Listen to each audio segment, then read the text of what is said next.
Okay, so the big march has been finished now, a few days, let the dust settle, come back and analyse it and say something. So what did we learn? What did they expose? What did they show us from this march? Well, I think, they made it very clear that this was not a freedom of speech march. This was a freedom to say whatever you want about Islam march, okay? I don't want to be the guy that says, I told you so, but I am that guy. I told you so, okay? But not only that, okay? They're against all other religions. There was men and people on that stage that were saying they don't want any other religion in this country except Christianity, and the mosques and the temples and all of these things should be burnt down. You had the richest or the second richest man in the world saying fight or die. And there was all this bravado about, ripping flags up and proclaiming that this country needs to be cleansed of Muslims and things like this.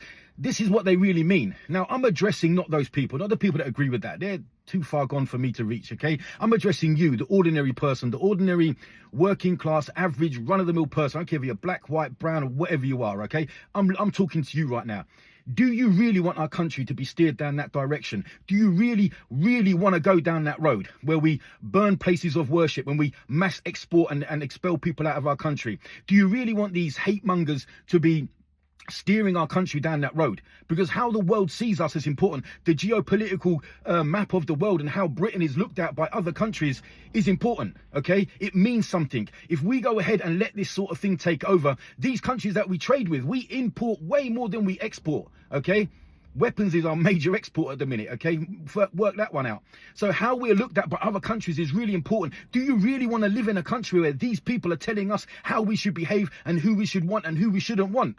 I'm talking about all of us. Yes, there's things in this country that we should be angry about. I'm angry about things in this country. I'm angry about the cost of living.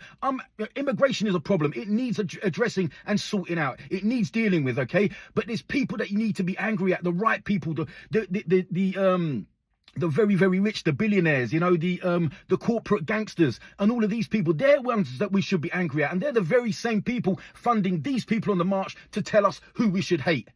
Listen, people, I don't care about your religion right now. I don't care about what colour you are or gender you are or how rich or how poor you are. We cannot let these people steer our country down that road to destruction. We just can't. Sensible people have to take over now.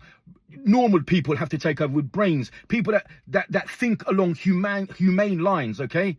So I'm addressing you. If you're out there, comment, say something, get involved, because we can't let these people just hate. All they're agreed upon is who they hate. Nothing else. They've got nothing else to offer except who they hate and who they want out, regardless of the truth and regardless of the facts. Anyway, blood pressure's getting a bit high now, guys, so I'm gonna log off on this rant. People, stay blessed, stay safe. Peace.